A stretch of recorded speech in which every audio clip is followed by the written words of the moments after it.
Have you ever had that feeling, that quiet, really certain voice that just tells you to make a last-minute change? Oh, absolutely. Like maybe you take a slightly different route home and somehow you avoid this massive traffic jam that, hadn't even really started when you made the turn. Right. Or you suddenly think, I need to call Sarah, someone you haven't spoken to in ages. Okay, and then, boom, their name pops up on your phone like 2 seconds later. Yeah. It feels kind of extraordinary, almost. Okay. Well, magical. It really does. And I think that feeling of it being almost magic is precisely why people often don't rely on it consistently. Mm-hmm. But those nudges, they aren't just accidents.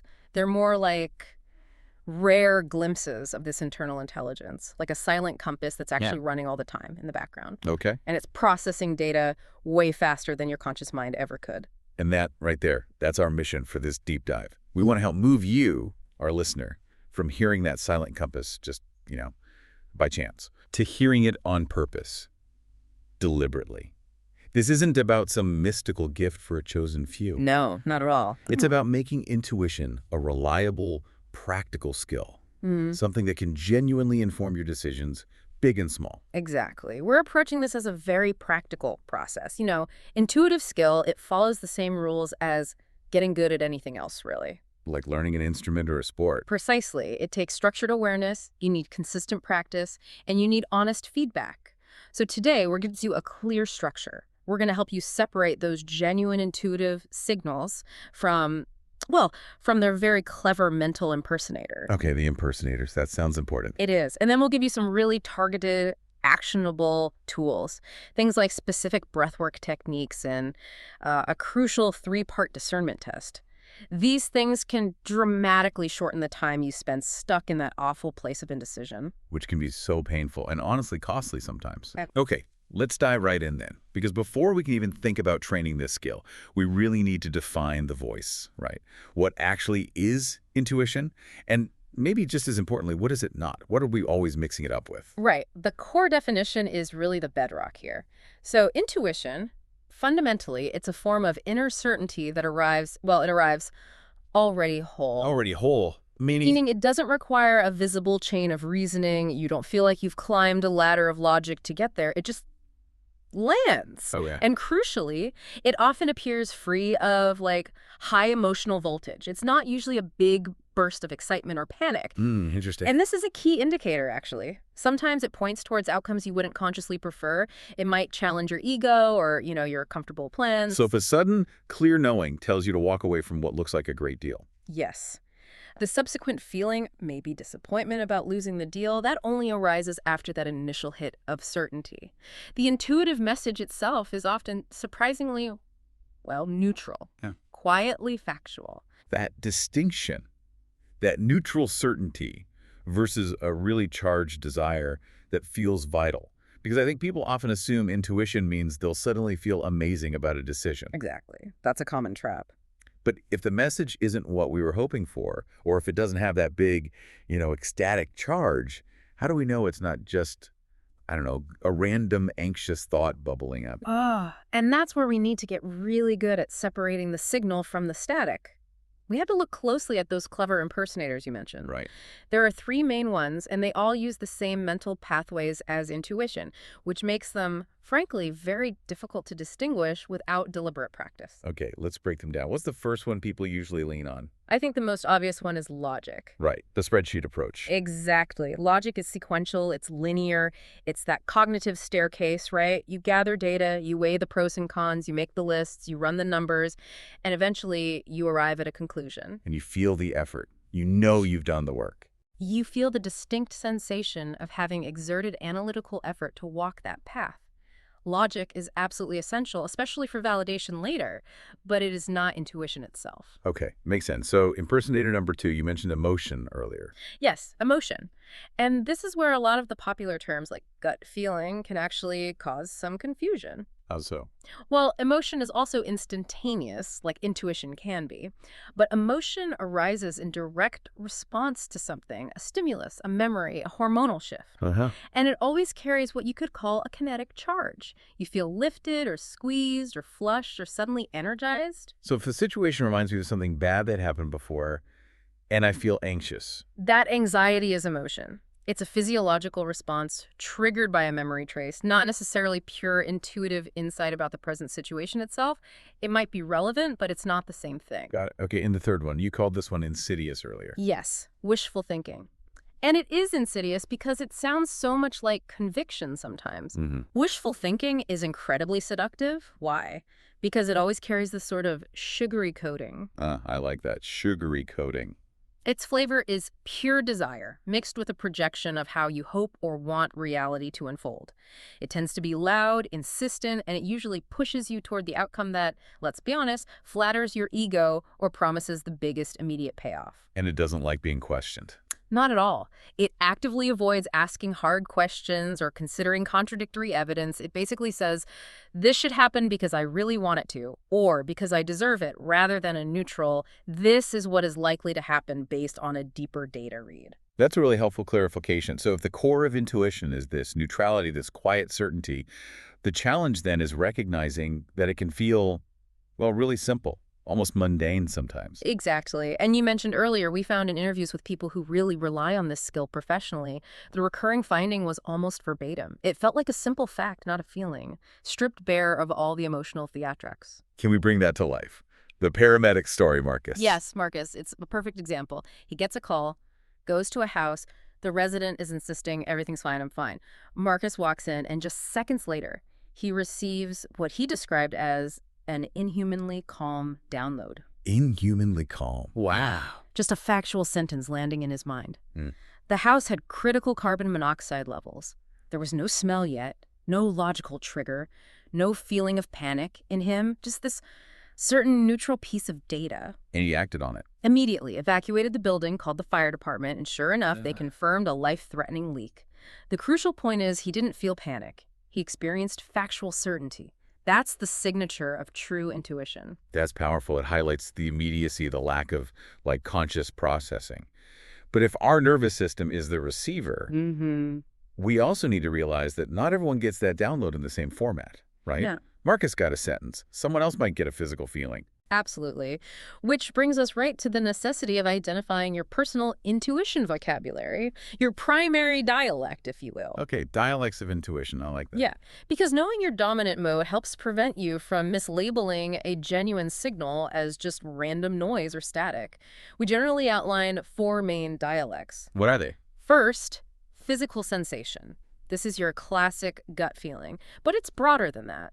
It could be a flutter in the stomach, yes, but also maybe sudden neck tension or stiffness in your shoulders or even a warmth spreading in your chest. It's the body registering the message somatically. Okay, physical. What's next? Second, imagery. Think of it as a visual flash. Sudden, vivid mental snapshots that just pop into your mind's eye. Maybe seeing a crack in a foundation before an inspection, or visualizing a crucial conversation playing out in one very specific way. Like a quick movie clip. Kind of, yeah. Third is emotional resonance. Now, this is different from the big reactive emotion we talked about. This is more subtle. An unearned emotional tone, like a brief, inexplicable feeling of deep peace, or maybe an instantaneous, heavy feeling when you walk into a new place or meet someone. It's distinct from your normal emotional weather. Subtle. Okay. And the last one? Fourth is cognitive knowing, the aha moment. This is the direct, instant fact statement, completely devoid of any discernible process. Like Marcus's sentence about the carbon monoxide, or, like a mathematician who's been stuck on a complex proof for days and suddenly the entire solution just arrives, fully formed, without step-by-step logic. Okay, those 4 dialects, physical, imagery, emotional resonance, and cognitive knowing. Let's maybe dig a bit deeper into the physical sensation one, because I think that gets dismissed so often as just, oh, I'm stressed. It really does. I want to go back to Leela, the systems analyst you mentioned. Her whole world was logic, data, spreadsheets, yet she had this persistent physical thing going on, neck tension. That's right. And for years, her physical therapists, her doctors, they treated it purely as a posture problem. Long hours at the keyboard, ergonomic setup issues. Standard stuff. Standard stuff. But the treatments, they never really stuck. The pain always came back. The real breakthrough, the insight, came when Leela started consciously tracking it, journaling when the tension spiked. And she found a pattern. A very clear pattern. She realized the tightness only flared up and became really acute during specific planning meetings, meetings where she was consciously trying to rationalize a particular solution or project plan, but knew deep down somewhere that the project had these critical hidden flaws that nobody was talking about.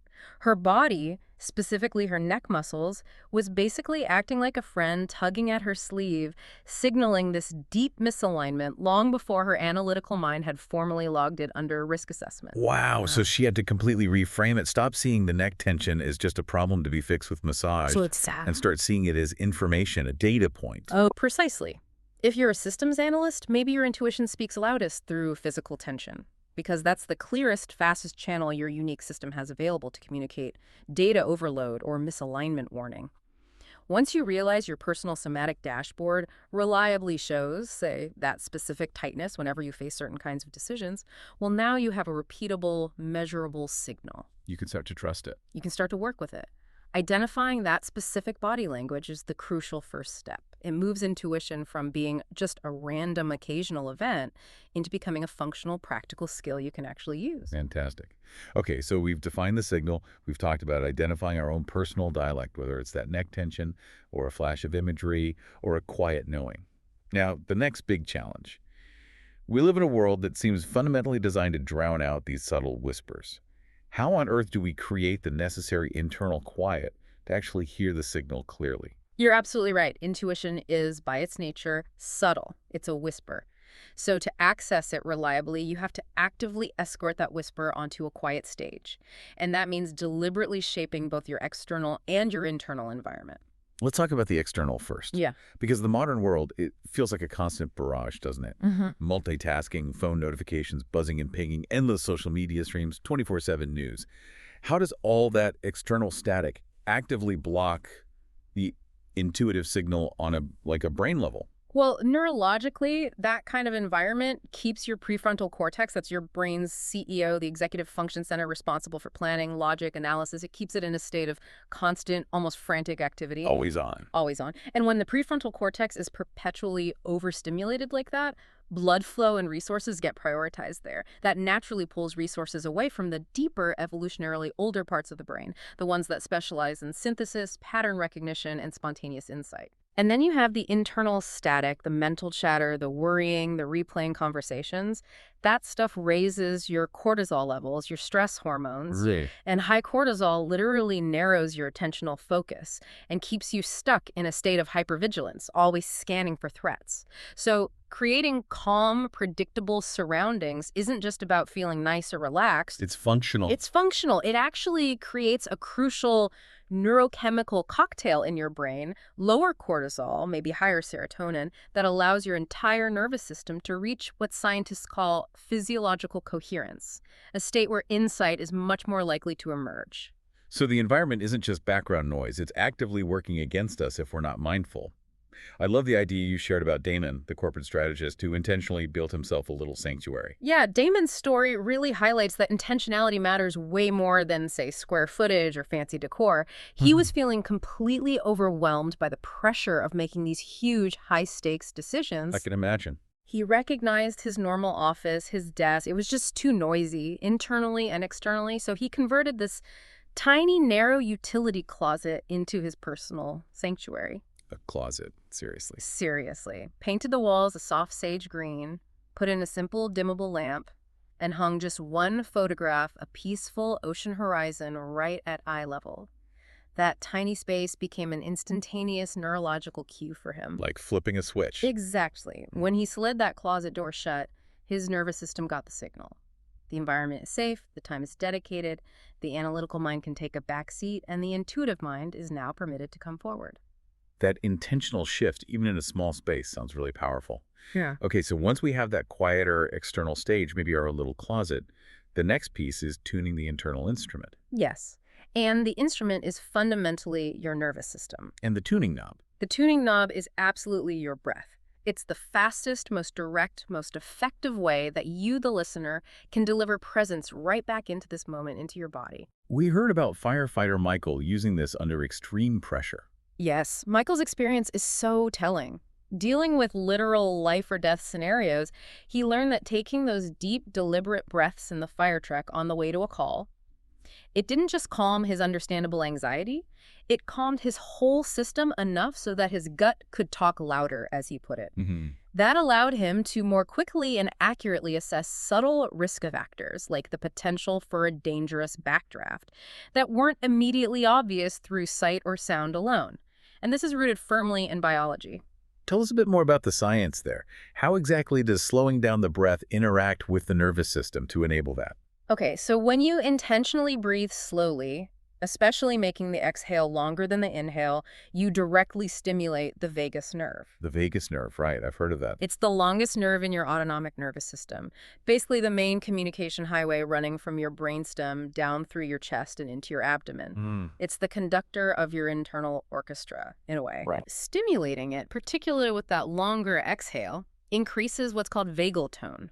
And high vagal tone is associated with shifting your system out of the sympathetic fight-or-flight response. The stress response. The stress response, yes. And into the parasympathetic rest and digest state, or maybe better termed rest and integrate. Rest and integrate. I like that. I like that. And that state is important for intuition. Because As that integration state is what supports the optimal functioning of the default mode network, the DMN in your brain. Ah, the DMN again. The brain's insight network. Why is slowing the breath so key for getting the DMN online? Well, the DMN is essentially your brain's internal reflection and integration network. It's most active when you're not focusing intently on an external task, when you're maybe daydreaming, mind-wandering, reflecting quietly. Zoning out, basically. Kind of, yeah. But it's productive zoning out. It's in the DMN that your brain does its background synthesis, its pattern recognition. It connects disparate pieces of information, and that's where those spontaneous insights, those intuitive hits, often bubble up from. But if your nervous system is constantly jacked up in that high alert sympathetic state, The DMN stays quiet. it remains suppressed, exactly. So slowing your breathing down is the direct mechanical action you can take to lower that internal noise floor, calm the system, and essentially give the DMN and therefore your intuition permission to speak. That makes perfect sense. Okay, let's actually guide the listener through maybe the first, most foundational technique right now. Just a simple breath to create that initial space. Let's do it. So wherever you are, just find a comfortable posture. Let your shoulders relax down away from your ears. And begin by inhaling gently, softly, through your nose. Imagine you're smelling a very delicate flower, and you don't want to disturb its petals. Feel that cool air travel down deep into your abdomen. Okay. Then pause just briefly at the top, maybe for one heartbeat. And now exhale even slower, even longer than your inhale. Just letting your belly gently deflate back towards your spine, fully emptying your lungs without forcing. And as you repeat that cycle a few times, gentle inhale, slight pause, long, slow exhale, maybe shift your focus slightly. Don't just focus on the breath itself, but notice the result of the breath. Yes. Notice that distinct, maybe fleeting, momentary sensation when the usual mental chatter, the planning, the worrying, the internal commentary just seems to recede for a second, like a wave pulling back from the sandy shore. Leaving space. Exactly. That spaciousness, however brief, that is the birthplace of your intuitive impressions. It's the quiet stage we talked about. You're momentarily pausing the relentless process of conscious reasoning. Okay. Once we can access that spaciousness, even for moments, what's the next layer? How do we build on that? Once you can reliably create that inner quiet using the breath, we build on it by adding body scanning for quiet messengers. Body scanning. This is about developing systematic awareness of your internal landscape. It's technically called interoception. You could think of it as your sixth sense, the ability to actually feel and map your internal states, your body's subtle signals. And when we practice this, it actually changes the brain. It does. When you deliberately practice interoception, you light up a brain region called the insular cortex. The insula is crucial because it actively integrates all the sensory information coming from within your body: heart rate, gut feelings, muscle tension, temperature. And we have solid research linking this ability to better intuition, right? Absolutely. Study after study shows that people who have high interoceptive accuracy, meaning they can reliably detect subtle internal changes like their own heartbeat without touching their pulse, or tiny shifts in muscle tension, these individuals consistently score significantly higher on tests measuring intuitive decision-making. Wow, so their bodies are literally giving them better, faster data. That's a great way to put it. Your inner sensations aren't just random static or noise. They are the subtle readouts that your intuition uses as a kind of high-speed internal dashboard. Let's look at Luis again. The guy trying to decide whether to go back to that corporate job and the knot below his sternum. Right. Luis's story is a perfect illustration of this somatic dashboard in action. Logically, rationally, the high-paying corporate job made sense. The money was really good. Sure. But whenever he did his quiet body scan practice, he discovered this persistent, tight knot located just below his sternum. And the key was, it only flared up intensely when he mentally pictured himself actually going back to that specific, high-stress, disliked corporate environment. So it wasn't just general anxiety, it was specific. Highly specific. That sensation was signaling a fundamental mismatch, a deep no, long before his conscious, logical mind could fully articulate all the reasons why he should ignore the tempting paycheck. By learning to recognize and honor that specific physical signal, he avoided what likely would have been a very costly mistake for his well-being. So the body scan helps us translate that tightness into usable information. Okay, this tightness in this spot means misalignment for me. Precisely, and for listeners who want to take this foundational practice a step further to really deepen that state of internal coherence, there's a specific breathing pattern called coherence breathing. Coherence breathing, what does that involve? It's essentially a tuning mechanism designed to achieve full physiological synchronization. The main goal is to maximize something called heart rate variability, or HRV.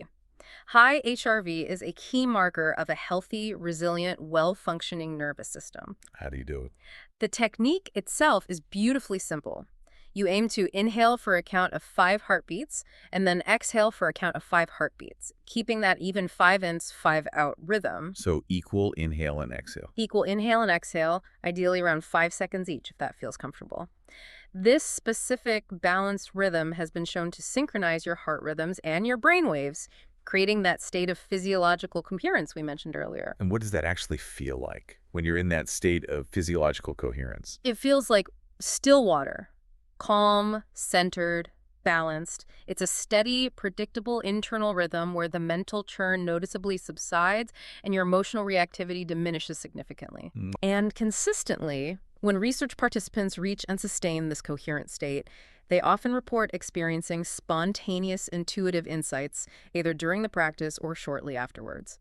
Because you've dramatically improved the signal-to-noise ratio inside yourself. You've quieted the static. You've quieted the static. You are, quite literally, creating the ideal internal conditions for clarity, balance, and for those subtle intuitive signals to be heard. Okay, this is fantastic. So we've now defined the voice, identified our dialect, and built this physical and neurological bridge using environment and breath to actually hear it. But even on the quietest stage, that internal static, the anxiety, the old habits, the ego's demands, it could still rush back in, can it? Oh, absolutely. It's persistent. So the truly critical skill, maybe the hardest part, is learning how to immediately distinguish that clean frequency of intuition from all that background mental noise, especially in the moment. This really is where mastery is forged because, as you say, the mind is like this vast, powerful radio tower, and it's constantly receiving transmissions from habit, from memory, from anxiety, from the ego, from shoulds and shouldn'ts. A lot of channels. It's a lot of channels. And your work isn't to try and stop all those thoughts. That's basically impossible and counterproductive. Your work is to become an expert filter. You have to learn the distinct anatomy, the signature of the true signal versus the everyday static. Okay, an expert filter. I like that framing. Yeah. Let's break down that anatomy then. You mentioned a comparison using maybe 4 telltale indicators. Where should we start? Let's start with timing. Pay close attention to the origin story of the thought or feeling. How did it arrive? Okay. The signal, true intuition, is often sudden. It tends to pop into your awareness fully formed, seemingly independent of any active reasoning process you were just engaged in. It's like someone suddenly switched on a light in a dark room, the insight, the data, it's just there, immediately. Okay, sudden and whole. And the static. The static, conversely, usually gathers steam through rumination. It involves a lot of internal referencing, looping thoughts. It aggressively refers back to the past. Remember that time you failed when you tried something similar. Or it projects obsessive, often fearful scenarios way out into the future. It feels circular, repetitive, like you're stuck on a hamster wheel. Got it. Okay, timing is one. What's next? You mentioned emotion earlier. This seems like a big one for confusion. It is. So let's tackle emotional tone head on. People often ask, if I feel really scared about doing something, isn't that my gut, my intuition screaming, stop? Yeah, that makes sense, right? Fear means danger. Not necessarily, or at least not always in the way we think. The signal, genuine intuition, is often surprisingly unemotional, yet it feels alive. It might carry a quality of calm potency or a detached neutrality, or maybe just a profound, simple sense of rightness. Even if the decision itself feels objectively difficult or scary, it doesn't typically yell or scream. Okay, calm potency, I like that. Mm. And the static's emotional tone. The static is usually loud, urgent, and feels soaked in agitation, anxiety, craving, frustration, excitement. It often demands immediate confirmation from others or pushes you towards immediate action simply to relieve the discomfort of the feeling itself. If a thought is driving you towards compulsive checking or impulsive action purely out of anxiety, that's a pretty strong indicator it's static. Right. Okay, timing, emotional tone. Yeah. What's the third mark? Let's talk about grammar. And by grammar, I mean the size, the shape, the complexity of the message itself. Interesting. How does grammar differ?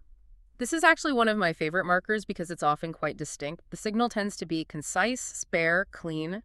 It might arrive as just a fragment of a sentence, check the back door, or a single sharp image, or a quick, clear body sensation. And critically, it typically doesn't use generalized, high-stakes, absolute language like always, never, every single time. It speaks very specifically to the immediate situation or decision. Simple and direct. Okay. The static's grammar. Oh, the static loves to write novels. It spans paragraphs in your head. It comes with elaborate rationalizations, internal debates, counter-arguments. It practically includes footnotes and appendices. Footnotes. Because fundamentally, static is often rooted in insecurity. It feels the need to build this huge, complex case to convince itself and you that it's right. That's fascinating. Can you give a quick example? Yeah. Like the static version versus the signal version for, say, a job offer. Sure. Let's say you're considering a job offer. Static might sound something like this in your head. Okay, I absolutely must take this job because if I don't, I know I will always regret missing this specific opportunity. Plus, everyone I know will probably think I'm settling for less if I turn it down. And I've already spent way too much time thinking about this, and the job market seems really unstable right now. So therefore, logically, the only sensible way forward is definitely X, Y, and Z. See all the justifications. Yeah, it's exhausting just listening to that. Right. The signal by comparison might be just a single clear thought like, this city feels wrong for me. Or maybe just a sudden, persistent knot forming in your stomach that doesn't go away even when you look at the attractive salary number. It gives you the essential data point, not the whole accompanying drama and rationale. Okay. Much cleaner. Timing, tone, grammar. Mm. What's the fourth distinction? The fourth is persistence. How does the message behave over time, especially if you initially ignore it? Okay. The signal, the true intuitive hit, maintains its integrity.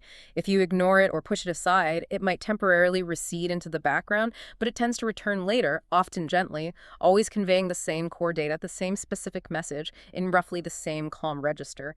It nudges. It doesn't usually shout louder and louder. Consistent nudging. And the static. The static is often inconsistent and volatile. It frequently second-guesses itself. It might change its core argument, maybe it's not that bad, or it dramatically escalates its volume and its fear-mongering. This will be a total disaster, forcing you to chase down every single permutation of fear or desire it throws at you.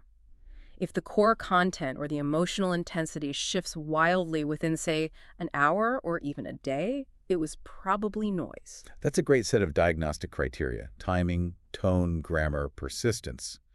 But, in the heat of a really high-pressure decision, when your mind is just churning, it can still be really hard to sort that out intellectually. Yeah. Are there more immediate, maybe physiological markers? Like, can the body give us an instant verdict? Yes, absolutely. And this ties back to our earlier discussion about interoception. Remember, your nervous system vibrates differently depending on whether it's receiving a clear signal or wrestling with static. Okay. How does that show up? Generally, when the signal is present and recognized, even subtly, there's often a physiological sense of orienting towards it.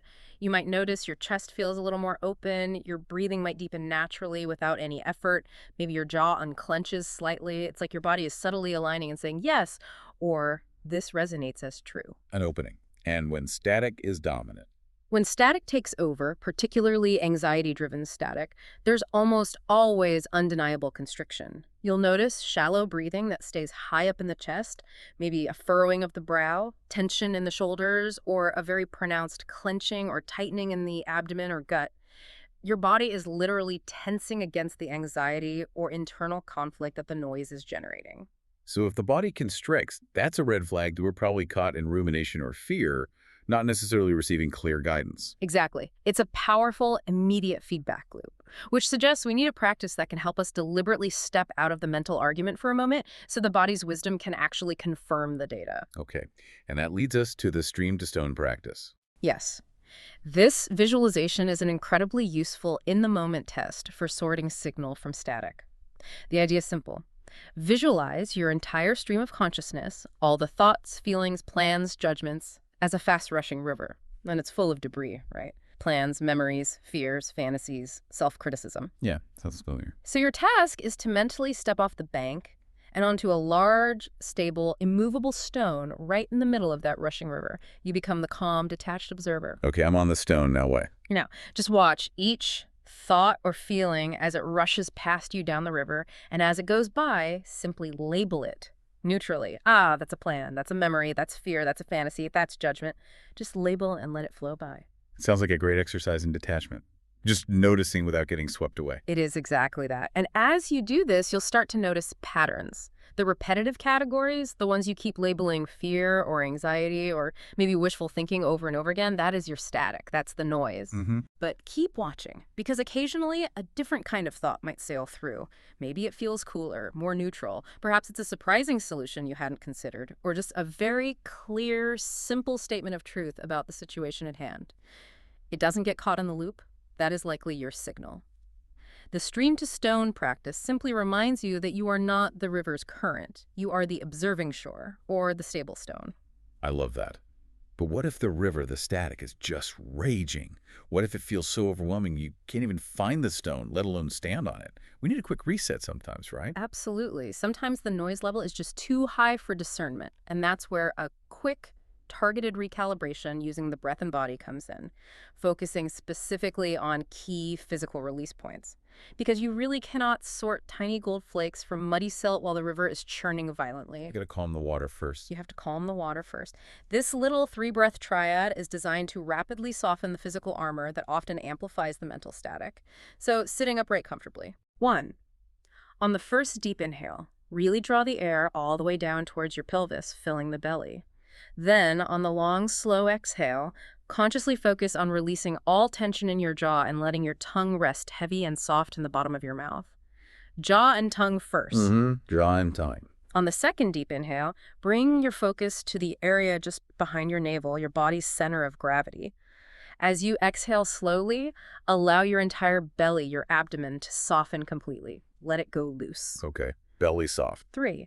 On the third deep inhale, bring your awareness right to the center of your chest around your heart area. And as you exhale, visualize an inner hinge there, gently opening, releasing any sense of tightness, containment, or needing to protect yourself. Feel the chest soften and open. Jaw, belly, chest. Jaw, belly, chest. This simple physical sequence can dramatically lower the volume of anxiety in just a few breaths, effectively clearing the stage again so that subtle signal has a chance to be heard. That's incredibly practical. Okay, so let's say we've done the work. We've quieted the stage. We've used our discernment tools, maybe the stream to stone, the body check, and we have what feels like a clear, clean signal, whether it's that calm fact or a distinct image or that feeling of the chest opening. The final challenge still remains, doesn't it? Yeah. How do we stop our highly trained, spreadsheet-loving, logic-driven brain from immediately trying to veto that insight simply because it doesn't come with, empirical data in a PowerPoint presentation? This is such a crucial piece, and the key here is to fundamentally shift the paradigm. We need to recognize that intuition and logic are not rivals fighting for control. They are essential partners in wise decision-making. The partnership model. Or you called it the duet earlier. Exactly, the duet. Think about it. Logic alone, just relying on the map without any sense of internal direction or compass, that often leads to paralysis by analysis, right? Endless spreadsheets, but no decision. Or worse, sometimes. Or worse, achieving a goal that looked perfect on paper, meticulously planned, only to arrive there and realize it leaves you feeling deeply restless, hollow, and unsatisfied, because it wasn't aligned with your deeper truth. So intuition provides the what or the where, the direction. Yes, it provides the direction, the vision, the vital, is this right for me? Check. Yeah. And then logic provides the how. It builds the safety scaffolding, figures out the practical steps, stress tests the plan, So intuition is maybe the visionary architect, and logic is the brilliant engineer who makes sure the beautiful design is actually structurally sound and buildable. That's a perfect analogy. And because they have different roles, we need a clear system to ensure both voices get a fair hearing without one shouting down the other.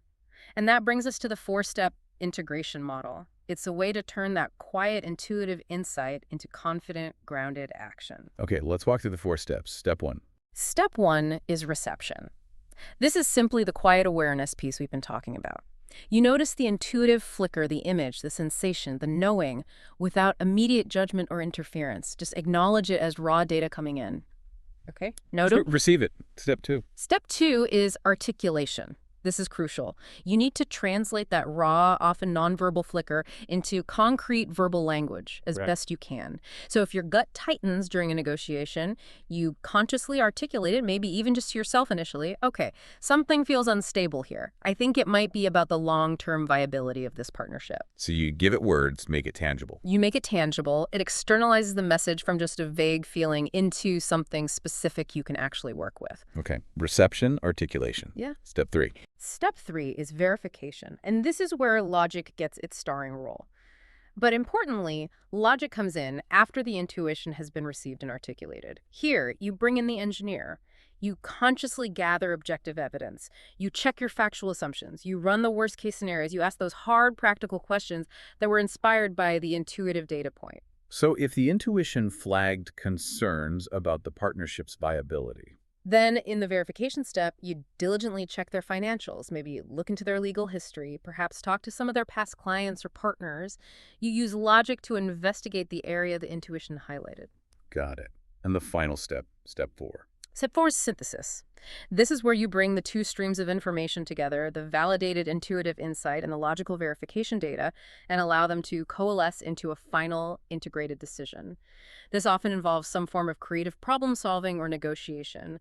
Maybe you negotiate a new term in the contract that directly addresses the risk your gut feeling picked up on, or perhaps you develop a specific mitigation strategy before proceeding. Reception, articulation, verification, synthesis. It sounds so, well, logical. But I imagine that verification step, step 3, is often the hardest part in practice. Because the analytical mind's first instinct might be to try and disprove or dismantle the intuitive insight, right? To show why it's silly or unfounded, rather than actually investigating it seriously. That is often the default tendency, yes. Yeah. The logical mind can feel threatened by data that didn't originate from a familiar, quantifiable source, like a spreadsheet or a report. But the key is to train your logical mind to act as a respectful research assistant to your intuition in this phase, not as a dismissive prosecutor. Research assistant, not a prosecutor. I like that. When logic plays a supportive, investigative role, the quality and wisdom of the final decision are dramatically elevated.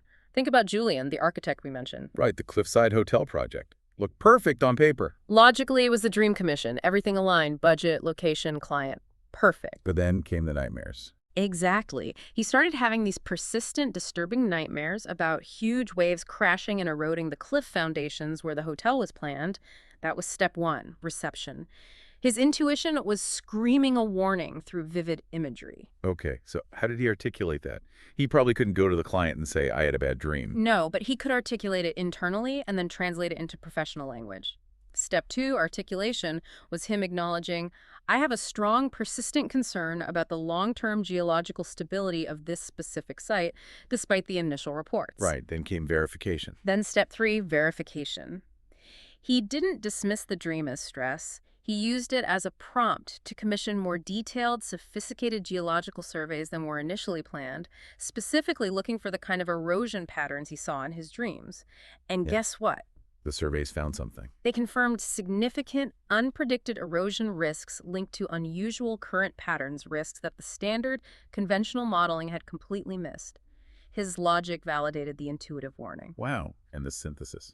Step four, synthesis, led him to radically redesign key aspects of the project. He proposed elevating certain structures, incorporating much deeper, reinforced retaining walls, and adding specific sustainability measures to work with the environment rather than fight it. He honored the intuitive warning, used logic to verify and solve the problem, and ultimately created a safer, more resilient, and more responsible design. That is the perfect blend, isn't it? Intuition flags a potential issue logic might miss, and logic provides the tools to investigate and address it effectively. The signal wasn't telling him to run away from the project entirely. Not at all. It was giving him better, earlier information to make the project successful and safe. Precisely.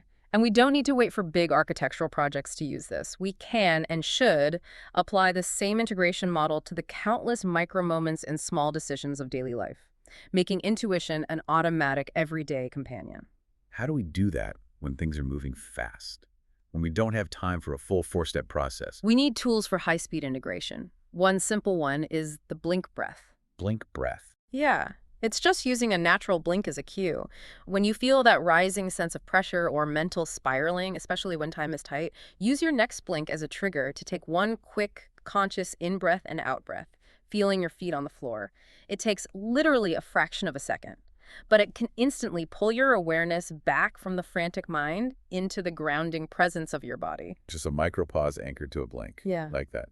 And once you've done the blink breath, maybe pause the spiral. Then you can employ rapid response. First, quickly name the immediate challenge. Just acknowledge it. Okay, a crucial file is missing, or whoa, that email landed really wrong. Then, perform that quick blink breath and immediately ask your body, your inner knowing, what is the simplest helpful action right now? Not the most complex solution, but the simplest next step. Exactly. Often the answer comes as a quick image, a word, or a quiet certainty that just cuts through the panic. For example, maybe you're frantically searching folders for that missing file, convinced you deleted it. You do the blink breath, ask for the simplest action, and suddenly you get a clear image flash of dragging the file accidentally into the recycling bin, a place your panicked, logical mind had already dismissed as impossible. Been there. Okay, blink breath, rapid response. What about using the body more directly, like finding lost objects? You mentioned the body compass. Yes, the body compass for things like misplaced keys, your phone, your wallet, those minor daily irritations that steal time and energy. This taps directly into your somatic intelligence, accessing implicit memory stored. How does it work? You just stand still for a moment. Take one calming breath, bring the image or feeling of the lost object clearly to mind, and then just wait patiently for a subtle physiological response in your body. Does your head want to turn slightly to the left? Does your right shoulder suddenly feel a little tense? Is there a slight tingling in your left foot? You follow the body's subtle cue. You gently follow that first subtle cue. More often than not, it will lead you right to the object. Your body holds a nonverbal spatial memory of your recent movements and actions, and your intuition can access that implicit unconscious store much faster than your conscious mind trying to frantically retrace every single step. That's brilliant. Using these kinds of simple, integrated techniques consistently, it sounds like it fundamentally reduces that daily friction and stress. It absolutely does. It leads to greater clarity, more efficiency, less wasted energy, and maybe most importantly, by consistently acknowledging and validating these micro signals, these small intuitive hits, you are literally strengthening those neural pathways. You're rewiring your brain for faster, more reliable access to this inner wisdom in the future. This has been such an incredibly detailed and I think really practical framework. We've really journeyed from defining the voice, learning to clear the static, using our body's signals for verification, and now, crucially, integrating that insight with robust logical analysis. The hope is that this provides a clear, structured shortcut to accessing that inner wisdom more reliably. But we do have to acknowledge, even with all these tools, the final and perhaps biggest deterrent for most people starting out is still that nagging self-doubt. Yeah, that fear of being wrong. The fear that if you trust this quiet voice, maybe you're being irresponsible or abandoning common sense or heading for disaster. Exactly, that fear is potent. But as we've really established today, trusting your intuition doesn't mean abandoning logic or safety. It's not about throwing caution to the wind. Not at all. It's about expanding the data dashboard you use to navigate your life. It's about incorporating valuable data points that are often too subtle, too fast, or too nonlinear for your purely analytical mind to consciously register on its own. It's about using all your available intelligence. Beautifully put. And that actually leads perfectly into the final provocative thought I wanted to leave our listeners with today. It moves us beyond just the daily practice and into the deeper mindset of mastery over time. Okay, I'm ready. The journey of cultivating and trusting your intuition. It's not really a linear staircase where you conquer self-doubt once and forever and then you just ascend smoothly upwards. Doesn't feel like that. No. It's much more accurately described as a spiral. A spiral. How do you mean? You will revisit old patterns, You'll encounter old fears, old triggers, familiar moments of self-doubt that's completely normal. It's part of the process. But the key difference is each time you return to those familiar challenges on the spiral path, you view them from a slightly higher altitude. Ah, okay. You have more perspective. You have more perspective. You recognize the emotional trigger maybe a bit sooner this time. You remember to use the coherence breathing faster. You learn to trust the body's signals more quickly. You recover from the inevitable missteps or misinterpretations with greater resilience and self-compassion. So failure isn't failure, it's just revisiting a point on the spiral with new tools. Exactly. Recognizing that transforms the entire journey. Every perceived setback, every wobble of doubt is actually just part of an upward spiral, continually moving you towards greater clarity, deeper confidence, and ultimately a more generous and trusting relationship with yourself. So the invitation is simply this. Go forth and start listening, really listening to that subtle, factual, wise voice that is already whispering your next right step. To get more details about intuition, process techniques, a step-by-step process, click the below link. Subscribe us to get more content like this.